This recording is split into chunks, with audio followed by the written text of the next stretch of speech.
जीवन में एक बाप एक धन और एक ही गुरु होना चाहिए। तो ही वो मिलेगा, वहीं से मिल जाएगा। उसमें एक कथा सुनाता हूँ, ठीक है। क्योंकि गुरु इंपॉर्टेंट नहीं है। गुरु इंपॉर्टेंट इसलिए नहीं है क्योंकि ज्ञान तो आत्म से ही होने पे हो। प्रॉब्लम गुरु में नहीं होती, प्रॉब्लम तुम्हारे भीतर हो। और वो प्रॉब्लम कैसे है, वो इस कथा से समझ में आ जाएगा कि हर कोई व्यक्ति तुम्हारा गुरु बन करके तुमको नॉलेज प्राप्त करा सकता है। कथा ऐसी है कि एक बार एक बहुत बड़े राजा की पुत्री, ठीक है, वो पुत्री का नाम फूल कुमारी था। ठीक है, फूल कुमारी मतलब बहुत नाजुक, ठीक है, बहुत मतलब बहुत नाजुक, बहुत ये। लेकिन विष्णु भगवान की बड़ी बात, एकदम जिसे बोले भक्तिन टाइप की। उसको बचपन से ही बहुत शौक था भजन कीर्तन ये सब करने का, ठीक है, बहुत शौक था। और उसको मतलब था कि मेरे को जीवन में बहुत आगे बढ़ना है, स्पिरिचुअलिटी के मार्ग में, धर्म के मार्ग में उसको बढ़ना था। बड़ी इच्छा थी, ठीक है, फूल कुमारी नाम है।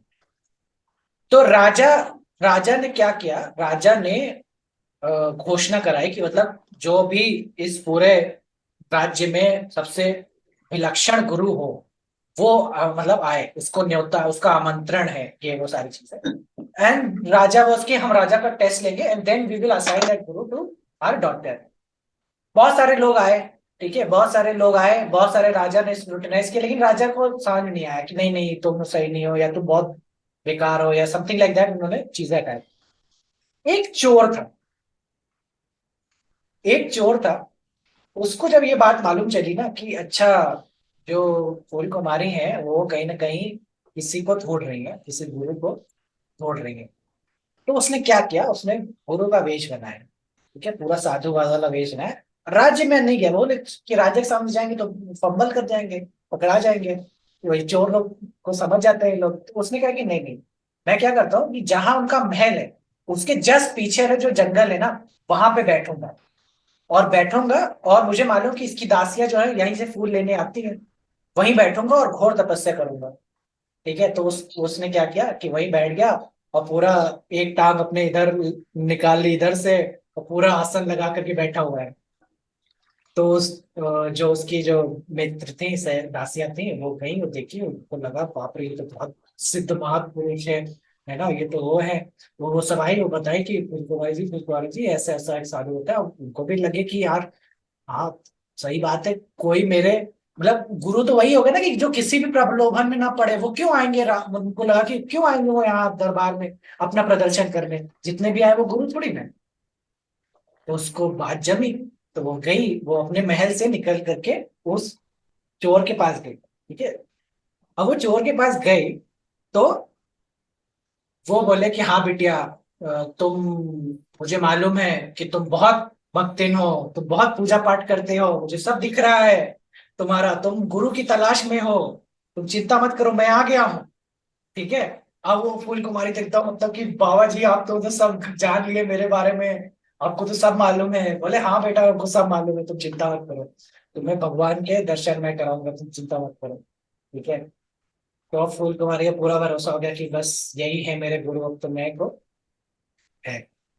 तो उन्होंने कहा कि लेकिन एक काम करो, तुम ये जितने जो ये सोना चांदी सब पहना है ये सब उतार लो, इस पोटली में डाल के रख दो, और ये अपना गहना वहना उतार के रख दो, और तुम गेरुआ वस्त्र धारण कर लो, ठीक है। उसने उसने वैसा ही किया।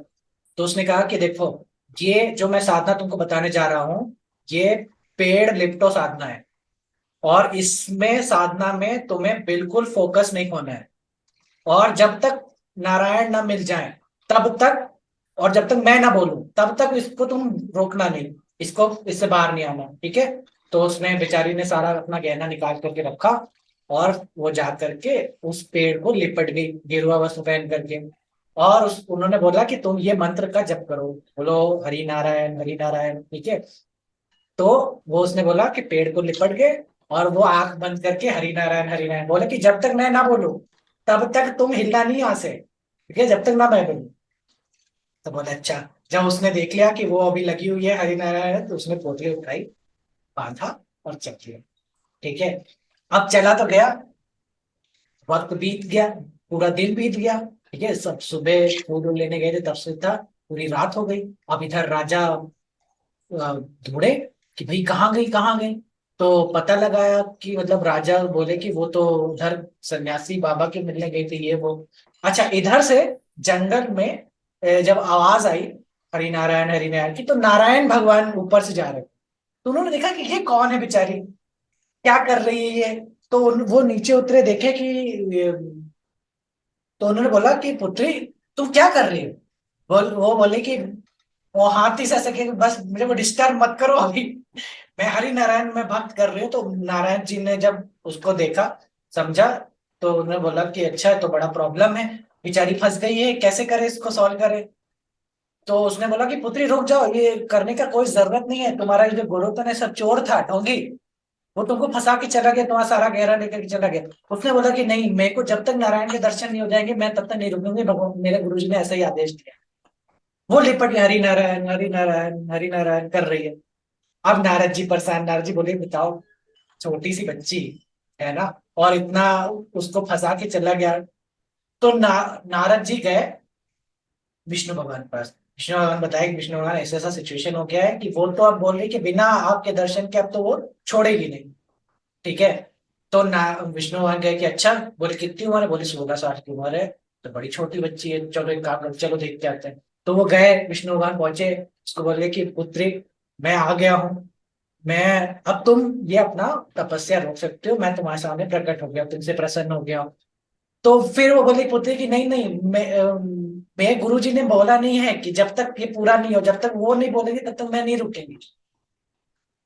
ठीक है। तो अब फिर से विष्णु भगवान बोले कि अरे यार पता लगाओ कौन है ये आदमी जो फंसा के चला गया है, बेचारी को खुद छुड़वाना भी तो है। तो विष्णु भगवान और नारद जी ने उसको उठा करके लाए उस चोर को। वो चोर आकर के माफी मांगने लगे, बोले भगवान जी माफ कर दो मेरे को, मेरे से गलती हो गई, मैं कभी चोरी नहीं करूंगा ये वो। और जब उसने बोला कि अब तुम एक काम करो, पहले इसको बोलो कि ये रोके, है ना। तो उसने बोला कि पुत्री अब तुम छोड़ दो पेड़ को, तुम्हारी पूजा हो गई पूरी। पूजा जब उसकी पूरी हो गई तो वो कन्या ने उसी चोर के पैर पड़े और फिर जाकर के भगवान के को प्रणाम किया। ठीक है।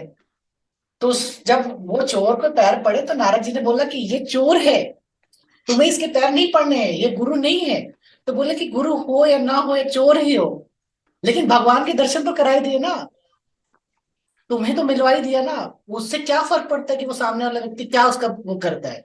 लेकिन वो मेरे लिए कारगर साबित हुआ कि नहीं, उसने मेरे चीजों को तो उपलक्ष्य करा ही दिया ना। और बात उस गुरु की भी नहीं थी, बात तो उसके हरिनारायण, उसकी श्रद्धा, उसके विश्वास में थी। उसके भरोसा था कि नहीं, गुरु जी ने कहा है तो तभी छोड़ूंगी, उसके विश्वास में ही है। इसीलिए ज्ञान इस मेरे इंफॉर्मेशन या उसमें नहीं है, मैं क्या करता हूं इसमें नहीं है, वो तुम्हारे उसमें है। तुम्हारा कितना भरोसा बनेगा, तुम्हें कितना विश्वास हो रहा है उस चीज, तब जाके तुम्हें वो चीज प्राप्त हो जाए। समझ रहे हो, ये सूत्र है सैजिटेरियस का, ये सूत्र है विश्वास का। इसीलिए सैजिटेरियस विश्वास है, तुम्हारा गुरु के ऊपर भी और तुम्हारे भीतर के ऊपर का भी विश्वास। क्योंकि विश्वास का साइन किधर जा रहा है, लियो का साइन किधर जा रहा है, 9th हाउस। तुमको मालूम है कि तुम सही कर रहे हो कि नहीं। और यही जब सैजिटेरियस खराब होने लगता है तो तुमको फिर डाउट होने लगता है, पता नहीं मैं सही कर रही हूँ कि नहीं कर रही हूँ, गलत तो नहीं कर रही हूँ। इसीलिए वर्गो लगन वाले ना बहुत सारे सवाल पूछते हैं, उनके बड़े डाउट्स होते हैं, क्यों, क्योंकि सैजिटेरियस का साइन क्या मिला है, टॉरस मिल गया है, मून का साइन है, तो उनका बड़ा डाउट रहता है सही कर रहे हैं कि नहीं कर रहे हैं, डाउट आता है। बार बार ऐसा व्यक्ति पूछता है, करेक्ट करने की कोशिश करता है कि मैं सही कर रही हूँ कि नहीं कर रही हूँ, गलत तो नहीं कर रही हूँ। जैसे वर्गो भी चला जाए 6th हाउस में, तो डाउट है ना वहां, कि मैं जो चीज फॉलो कर रहा हूँ या कर रही हूँ, इन्हीं को तो डाउट आता है। केप्रिकॉन लगन वालों को ही बहुत डाउट, केप्रिकॉन वर्गो स्कॉर्पियो यही तीनों को डाउट आएंगे। ठीक है, कि मैं सही कर रही हूँ कि नहीं कर रही हूँ, या मैं गलत तो नहीं कर रही हूँ, ये डाउट विश्वास नहीं। क्योंकि उनके 9th हाउस में एक जगह टॉरस है, एक जगह कैंसर है, और एक जगह वर्गो है। ठीक है। तो केप्रिकॉन वाला तो वैसे ही व्यक्ति मतलब अपने गुरु से ही फाइट कर रहा है, उसकी विचारधारा मैच नहीं हो रही है, और इसीलिए फिर उसके मन में द्वंद रहेगा। ठीक है, मन में उसके द्वंद बन करके आता है। और वही है कि जब स्ट्रॉन्ग सेजिटेरियस होगा तो ऐसा व्यक्ति बड़ा भरोसे वाला रहेगा, उसको मालूम है कि वो सही कर रहा है, और फिर वो जब भरोसा रहता है तो फिर उससे वो गर्म हो। इसीलिए सेजिटेरियस बात अपने भरोसे की,